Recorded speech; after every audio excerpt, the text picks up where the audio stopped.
Hey guys, thank you for joining me today on Minority Boss. Hopefully you all had a great 4th of July weekend. All right, we're going to talk about dealing with social integration, social segregation, social identity. When you're a minority, it used to be more prevalent back then than it is now because I'm much more comfortable with my identity and who I am in the workplace, especially working siloed the last few years. I'm basically self-managed now, so being around a lot of people and trying to connect to other people is not really a big deal to me, especially when you've been in the corporate world almost 20 years and you've been through all that. When I first started out, I wanted to connect myself with people of influence, people that I thought would help my career advance and different things like that, but it was so political. And yes, some of those things did help. But as I built a knowledge base over the years, people begin to recognize me for what I know, as opposed to, who I am and what my,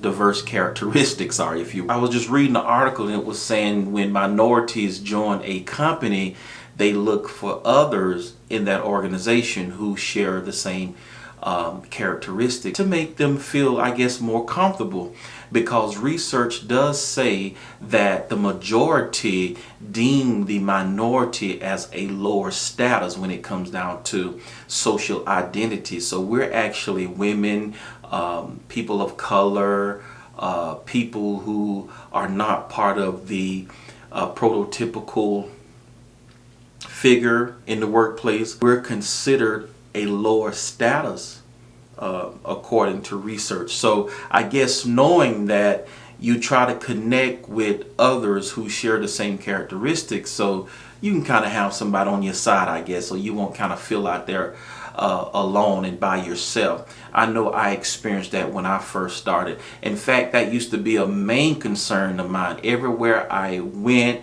every environment I went in, the first thing I would say is that, are there any black people there? Or how many black people are in there? So that was a concern of mine, because I felt that I wouldn't be accepted, or I would just, I would stand out like a sore thumb if I'm the only black person in the room. So, but as you get older, you overcome those things and you care less what people think or say. Because I'm at a point right now, I don't really care what people think or what people say. It's not so much an issue in the workplace, in the work environment, because the work environment has been inundated with so much diversity, especially in Texas. We got a lot of immigrants coming in, and we just have different people with different backgrounds, different people of color, different people from geographical locations coming together in the workforce now. So it's not really a big deal now in the workforce, maybe in upper management. In fact, I'm doing research right now. I'm talking about the diversity composition, the disproportionate diversity composition in senior leadership roles. So we do have that problem in leadership roles, because the workforce feel like they're not adequately represented by leadership, because leadership is mostly made up of the white male. Although we do have some outliers, there are a few minorities, there are few women in leadership, but it's mostly consists of the white male. So the workforce, according to research, feels like it's not fairly represented. In fact, that has caused some retention issues in some organizations. So I want to tell you a story when I went to college. Like I said, when I first started out and whenever I went into a new environment, the first thing I would think or ask somebody how many black people would be in there, because I wanted to connect with someone. I wanted to identify with someone. And I remember, it's kind of funny, and and I made a lot of Caucasian friends in college. To this day, I talk to some and